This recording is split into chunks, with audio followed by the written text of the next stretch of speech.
ओम शांति, ओम शांति, ओम शांति, ओम शांति। ओम शांति। आज बाबा कहते हैं स्वयं को लाइट हाउस रखो। लाइट हाउस रखते हैं। लाइट हाउस माना एकदम हल्का, सब कुछ कर रहे हैं लेकिन अंदर से एकदम हल्का। लेकिन हो पाता है? सिचुएशन आता है तो भारी हो जाते हैं। क्यों भारी हो जाते हैं? क्योंकि सिचुएशन पे ज़्यादा ध्यान देते हैं, इसीलिए भारी हो जाते हैं। एक बच्चा था, उसको दोस्त लोग बहुत चिढ़ाता था। जब जाता था तब उसको कुछ ना कुछ बोल देता था और वो भारी हो जाता था।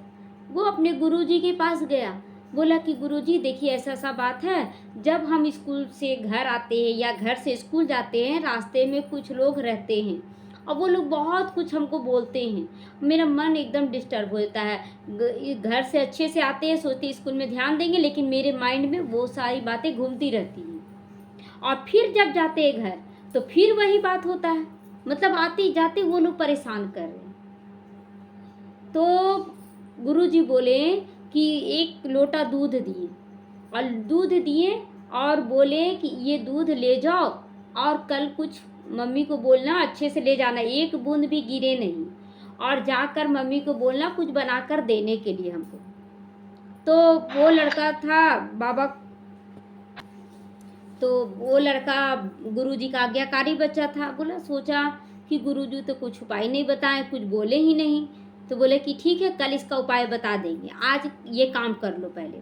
वो दूध लोटे में था और लोटा पे पूरा ध्यान दिया था कि एक बूंद दूध नहीं गिरना चाहिए, गुरुजी का आदेश है। और जब जा रहा था तो दूध को बहुत अच्छे से थाम कर जा रहा था। तो पूरा उसका ध्यान कहाँ था? दूध पर था सारा ध्यान। वो बार बार देख रहा था दूध का एक बूंद न गिरे, एकदम धीरे धीरे जा रहा था, बहुत अच्छे से जा रहा था टेंशन दे के। घर पहुंचा, देखा, ये शुक्रिया किया भगवान को कि भगवान आज एक बूंद भी दूध नहीं गिरा, दूध नहीं गिरा। उसके बाद वो अपनी मम्मी को दे दिया, मीठा कुछ बना दी उसकी मम्मी गुरुजी के लिए। फिर जब स्कूल आने लगा तो वो मीठा कुछ लेकर वैसे ही लोटे में ही लेकर आने लगा। उस पर भी ध्यान कि कुछ गिरे ना, क्योंकि हिलता है ना, थोड़ा कम हो गया था। बोलते अज्जल गगरी छलका जाए, मतलब आधा हो गया तो और ज़्यादा छलकने लगा था, इसलिए बहुत अटेंशन से वो आया। तो आज भी जब स्कूल पहुंचा शुक्रिया किया कि भगवान शुक्रिया, सो आने वक्त भी अच्छे से गुरुजी जो काम दिए थे वो बहुत अच्छे से हो गया। गुरुजी को दिया तो बोले कि आज कोई कुछ बोला था कल जाने वक्त या आने वक्त? बोले गुरुजी कोई ध्यान ही नहीं गया मेरा कि उन लोग क्या बोला नहीं बोला, उस हम सोचे ही नहीं। आप ऐसा काम हमको दे दिए थे कि आते जाते तो उसी पे टेंशन रहा। तो बोले कि काम हम नहीं दिए थे, तुम्हें दिखाना चाह रहे थे कि अगर हम किसी विशेष कार्य में अपना ध्यान लगा देते हैं तो छोटी मोटी बातें तो वो ख़त्म हो जाती हैं, स्वतः ही अपने आप ख़त्म हो जाती, उसका हमारे माइंड पर असर नहीं पड़ता है। लेकिन हम सब कुछ करते हैं और उन बातों को भी लेकर चलते हैं तो बहुत जल्दी हम थक जाते हैं। थक क्यों जा गए?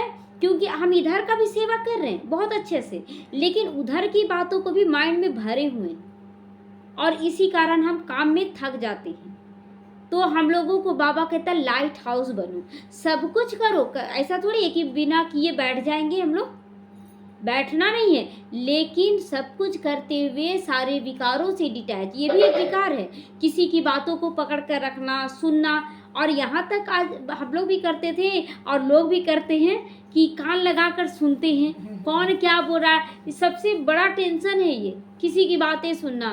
कोई सामने से सुना रहा वो भी, और जो कान लगाकर सुनते वो भी। अच्छा, उससे कोई फायदा तो नहीं होता है कान लगाकर सुनने से। और आज बोलते ना लोग दीवारों के भी कान होते हैं, और होता है ऐसा, लोग सुन सुन के रहते हैं, बोले कुछ और सुन लेते हैं कुछ और लड़ाई का घर हो जाता है। इसीलिए तो बाबा हम लोग को बहुत अच्छा दे दिया ना, बच्चे पॉजिटिव बोलो, हर बात में पॉजिटिव बोल दो। जो गलत भी कर रहा उसके लिए बोल दो बहुत अच्छा है बाबा, वो सॉल्यूशन निकालना है सबके बीच निकालो, कोई डर भय नहीं, सबके बीच। अगर लग रहा कि सिचुएशन बढ़ रहा है तुरंत उसका हल निकाले। बोलते ना एक फुंसी भी हो गया, अगर उसको आप ठीक नहीं किए तो बड़ा जख्म भी बन सकता है। तो इसीलिए फुंसी जब है उसी समय उसका इलाज कर दीजिए बहुत अच्छे से, लेकिन शांति से, तो बहुत अच्छे से हो जाता है। हम लोग बोलते चलो बाबा आप ठीक करो, बाबा आप ठीक करो। अच्छा, बाबा क्या बोलता है कि हम ठीक कर देंगे? बाबा ठीक करेगा तो कैसे ठीक होगा? अब बाबा को सौंप दे रहे हैं, बाबा ठीक नहीं करेगा? क्या करना है? बाबा ठीक करेगा, लेकिन किसका ठीक करेगा? बच्चे तुम 1 कदम बढ़ो तब हम 10 कदम बढ़ेंगे। बच्चे तुम 1 कदम बढ़ो तब हम 10 कदम बढ़ेंगे। और बच्चे बोलते बाबा तुम ही ठीक करो। तो देखिए कदम क्या बढ़ाना है, सबसे पहला कदम क्या बढ़ाना? किसी भी आत्मा से पेपर आ रहा है, ये तो अब अभी एक सवाल का और जवाब दीजिए, इसका जवाब हम बाद में देते हैं कि 1 कदम क्या बढ़ाना है। अच्छा, कोई भी आत्मा खराब है? और जाने वक्त कोई भी सब आत्मा 100% बनेगी? अच्छा 100% अच्छा बनेगी? हम कह रहे हैं सब 100% अच्छा बनेगी, सब 100% बनेगी। ऐसा कैसे हो सकता है? अपने अपने हिसाब से। अब वो 100% ही बनेगी, 80% 90% का अलाउ नहीं है यहाँ, 100% ही बनेगी। बनेगी कि नहीं? अब किसी को 1 किलोमीटर जाना है, किसी को 2 किलोमीटर, उसका लक्ष्य है 1 किलोमीटर जाना, किसी को 2 किलोमीटर जाना है, किसी को 3, वो अपना लक्ष्य प्राप्त करेगा ना, तो उसके अनुसार वो 100% है कि नहीं? उसके अनुसार वो 100% है, उसमें कोई कमी बेसी नहीं। वो तो हम हैं जो बोलते नहीं ये तो हमसे पीछे है, उसका लक्ष्य उतना ही तक दिया गया तो वो जीत गया।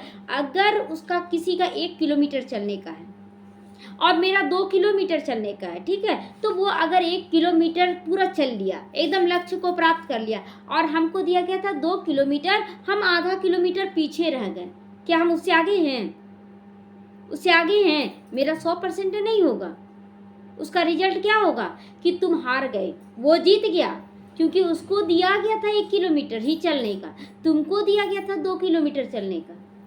तो उसी तरह यहाँ भी है कि बाबा कहता हर एक बच्चा 100% एकदम है, क्योंकि जिसका जो लक्ष्य है वहीं तक जाएगा, वो उसे आगे ना पीछे, सबको 100% ले जाएगा बाबा, सबको। जो जहाँ जैसे बैठा है, कोई किसी का घर यहाँ है, किसी का घर वहाँ है, वो अपने घर ही जाएगा। तो इसीलिए किसी भी आत्मा को भला बुरा नहीं बोलना है, वो बहुत अच्छा है, ये बहुत खराब है, ये भी नहीं बोलना है। ना कोई बहुत अच्छा है, ना कोई बहुत खराब है, सब एक्यूरेट है, सब एक्यूरेट है। कोई हमें अच्छा बनाने के लिए बुरा बन रहा है, कोई हमें अच्छा बनाने के लिए सहयोगी बन रहा है, बस यही अंतर है। कोई बुरा बन रहा है किस लिए? हमारे लिए बन रहा है बुरा। मेरे अगर सब कुछ अच्छा रहे तो मेरे अंदर क्या कमी कमजोरी, वो दबा रह जाएगा, दबा रह जाएगा, उसको निकालते हैं। वो आत्मा बहुत अच्छी है कि नहीं? वो आत्मा बहुत अच्छी है, तो शुक्रिया करेंगे कि उसका निंदा करेंगे? शुक्रिया करेंगे, वो हमारा पुरुषार्थ बढ़ा देती है। जब लोग बोलते ना तुमको कुछ नहीं देंगे, तुम ऐसी है वैसी है, तो लगता है कि बाबा हम तो अकेले हो गए, मेरे पास तो कोई नहीं है बाबा, ना मेरे पास शरीर अच्छा है, ना मेरा मन में कुछ संकल्प उल्टा पुल्टा आता है, ना धन है, ना जन है, कुछ नहीं है। बाबा बोलते यही तो हम चाहते हैं कि तुम्हारे पास कुछ ना रहे इस दुनिया का, एकदम खाली हो जाओ और तुम केवल बोलो मेरे पास बाबा है। यही तो बाबा चाहता है, यही चाहता है, तभी आपका सब अच्छा होगा। लेकिन लोगों को अहंकार आता है कि मेरे पास तो है सब कुछ। एक किसान था, वो किसान था तो बहुत कम कमाई होता था, काम मिला तो ठीक है, नहीं मिला तो वैसे ही। तो एक दिन काम नहीं मिल रहा था कुछ दिनों से, और घर में कुछ नहीं, थोड़ा सा चावल था। उसकी पत्नी खिचड़ी बनाई रात को, और सुबह सुबह खिचड़ी बनाई, और जब देने लगी तो देखती ज़्यादा नहीं है, तो बेटी भी थी, एक बेटी को दी और अपने पति को दी। तो उसका पति बोला तुम भी ले लो, कुछ खा लो, अब क्या करे, इतना ही में सबका गुजारा। बोले आप खाइए ना, हम उसके बाद खा लेंगे। बहुत संतुष्ट थी वो लोग। तो दोनों खाने लगी, और जैसे ही मतलब उसका खाने का बारी आया, उन लोग खा लिया। सोची कि कोई मांगेगा तो दे भी देंगे, तो ये सोच कर रुकी हुई थी। तो जैसे ही मतलब उन लोग खाना खा लिया, तो तभी बाहर में एक साधु आया। बोले बहुत दिन से भूखे हैं, कुछ दे दो, कुछ दे दो। तो दोनों को निकला, बोले कि हमारे घर में कुछ भी नहीं है, सो हम लोग के खाने का नहीं, हम आपको कैसे दे दें, कहाँ से दे दें।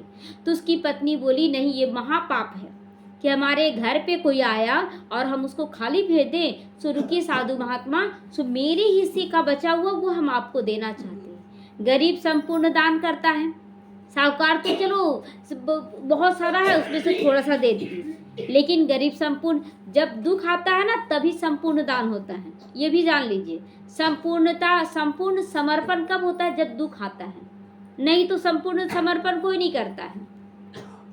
तो वो क्या की, दे दी। अब बोली कि बहुत खुश हुआ साधु, उसके पास तो कुछ नहीं था। बोला कि मेरे पास एक अंगूठी कोई दिया है, ये अंगूठी तुम रख लो। सो और मेरे पास, लेकिन इसका शक्ति बहुत है। अच्छा, वो शक्ति को वो यूज नहीं कर सकता था? अगर शक्ति है तो साधु यूज कर सकता था ना, लेकिन साधु उसमें फंसना नहीं चाहता था। तो वो दे दिया उसको कि लो, ये अंगूठी कुछ चमत्कारिक है, सो तुम इसे यूज करना, लेकिन रात को मत यूज करना, रात को मत यूज करना। चेतावनी भी दे दिया। अब देखा ना, तो बोले कि तुम क्या खाओगी, अपनी पत्नी से वो अंगूठी हाथ में लेकर ऐसे कि तुम क्या खाओगी, सो अगर थोड़ा सा अनाज और ज़्यादा रह जाता ना, एक थाली भी, तो तुम खा लेती। जैसे ही बोला, ये अंगूठी में चमक हुआ और वो थाली अपने आप हाजिर हो गई। अब खा लिया वो, वाह ये तो सही में चमत्कारिक अंगूठी है। तो अब बहुत खुश रहने लगा वो, तो सब कुछ करने लगा। फिर बोला बहुत दिन से उसको मेला घूमने का था, ये जो जो था उसका तमन्ना, अंगूठी से पैसा मांग लिया, थोड़ा सा ये कर लिया, करने लगा। अब लोग देखकर बोलने लगे, अरे इसके पास तो कल तक काम नहीं था और आज ये इतना कर रहा है। तो फिर क्या किया कि वो दुकान खोलने बोला कि हम दुकान खोलेंगे, ऐसे काम नहीं चलेगा। अच्छा, क्या लोगों को कहेंगे कि कहाँ से कमा रहे हैं। तो दुकान वो खोल लिया, बहुत पैसा लिया, बहुत बड़ा दुकान खोल लिया, सब सारा ग्राहक उसके पास जाने लगा। अब दूसरे लोग भी उससे उधार लेने लगे, तुम कैसे बन गया। बोले कि हाँ मेरे पास, हम दे देंगे तुमको, सब कुछ बोलने लगा। बोले ऐसे कैसे हो गया अचानक, कुछ तो है। तो कुछ लोग उस पर निगरानी रखने लगे। और रात को, जैसे दिन में सूरज का रोशनी में अगर कोई चीज़ चमकता तो उसका प्रभाव उतना नहीं पड़ता है, लेकिन रात के अंधेरे में चमकेगा तो उसका रोशनी चारों तरफ फैल जाता है।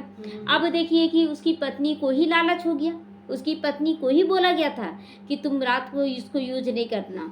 तो रात को बोली ना कि हमको अब ऐसा साड़ी दीजिए ना जो कहीं नहीं मिलता, वो आपका दुकान। मैंने इतना सारा साड़ी तो तुम ली है, अब क्या चाहिए। मैंने नहीं, हमको ऐसा ही साड़ी चाहिए कि जो किसी के पास ना हो, ऐसा मांगिए उससे। और मांगने का काम था उसका पति का। तो रात को ही जीत कर बैठी। अचानक से वो मांग लिया साड़ी। अब मांग लिया, उसका चमक इतना ज़्यादा फैल गया चारों तरफ कि सबको पता चला क्या चमक रहा, क्या चमक। देखता एक अंगूठी है उसके पास। अब चोर लग गया चोरी करने के लिए। तो देखिए, हम लोगों का लालच ही हमारा विनाश का कारण होता है। तो कुछ चोर लोग आए लूटने के लिए, और क्या कि उन लोग को भी मार दिए, उन लोग को भी हत्या कर दिया, और अंगूठी लेकर चले गए कि सब सबूत गायब कर दो। मतलब सब कुछ ऐसा होने लगा। ये एक कहानी है मात्र। तो हमारा विनाश का कारण हमारा ही लालच है, हमारे अंदर का सब कुछ सोच है। तो हम लोग क्या करते हैं कि बाबा तो दिया है कि बच्चे तुम एक कदम बढ़ो, और हम लोग बोलते हैं ना बाबा ठीक कर देगा, बाबा ठीक कर देगा। अरे बाबा ठीक करेगा, एक कदम तो आप बढ़ो।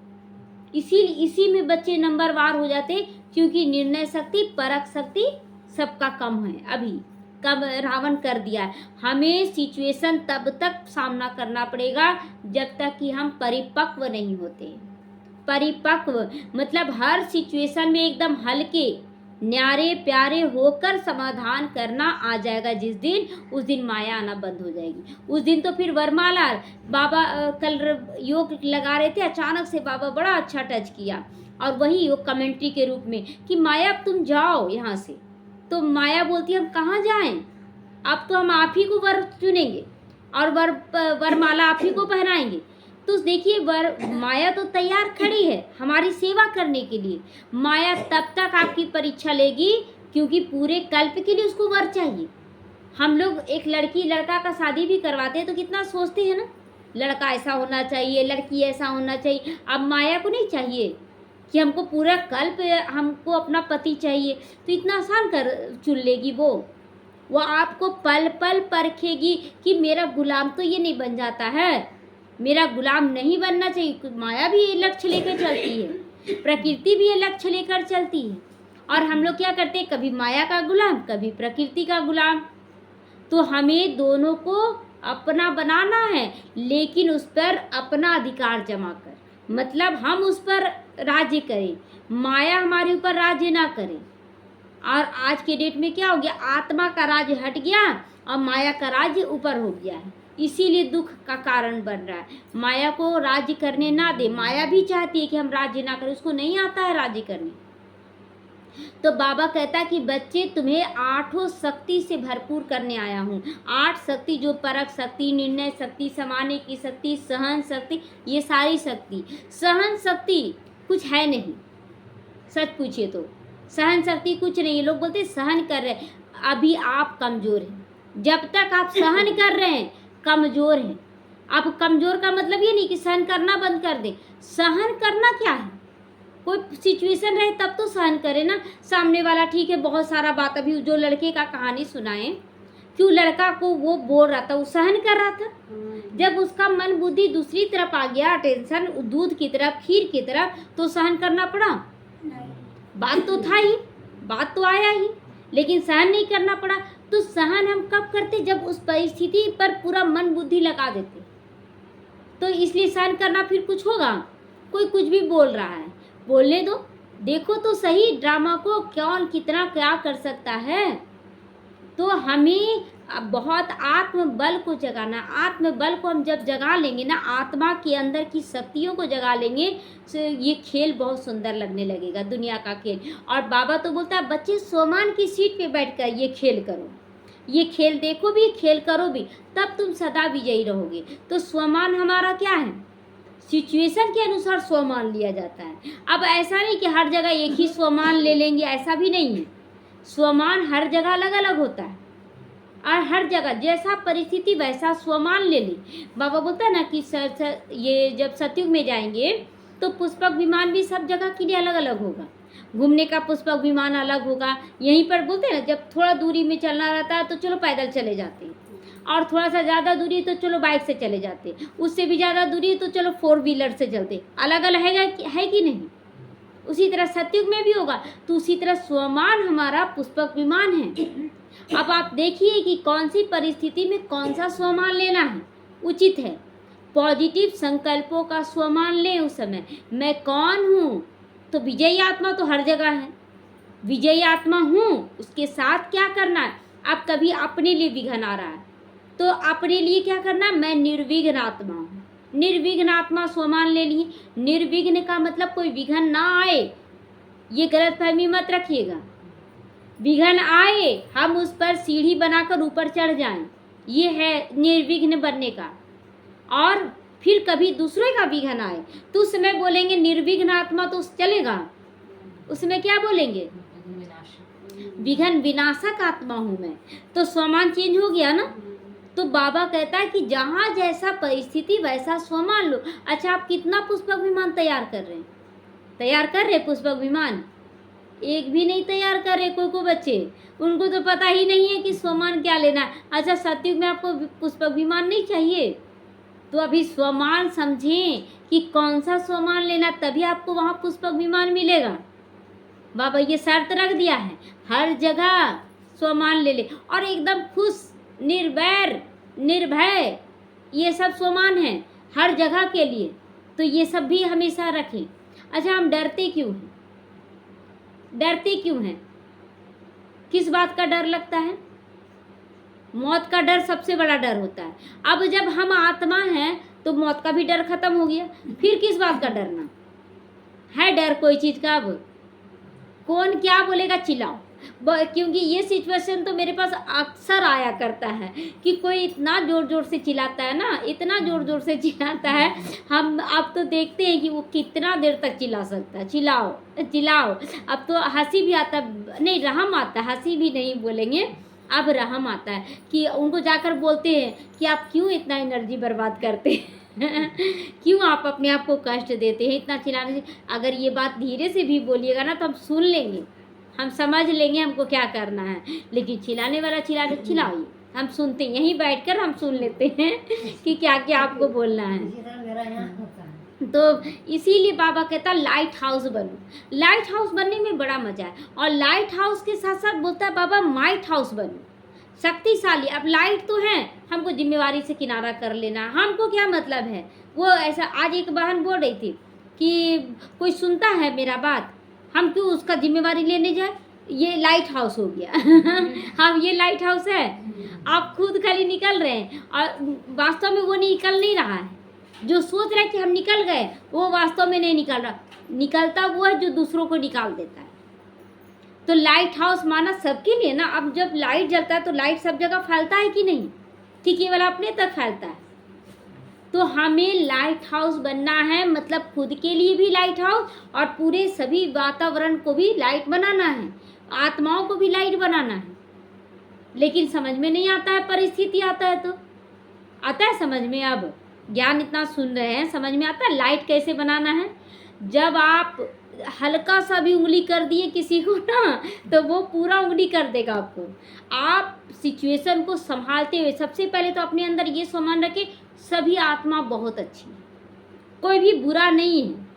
बस मेरी इस शक्ति को बढ़ाने के लिए ये ड्रामा रचा जा रहा है बाबा, और इस ड्रामा में मैं विजयी आत्मा हूँ। तो इस तरह से क्या किए हम कि हम अपनी शक्तियों को जागृत किए, सामने वाले को कमज़ोर नहीं किए, उस आत्मा का शुक्रिया भी करें।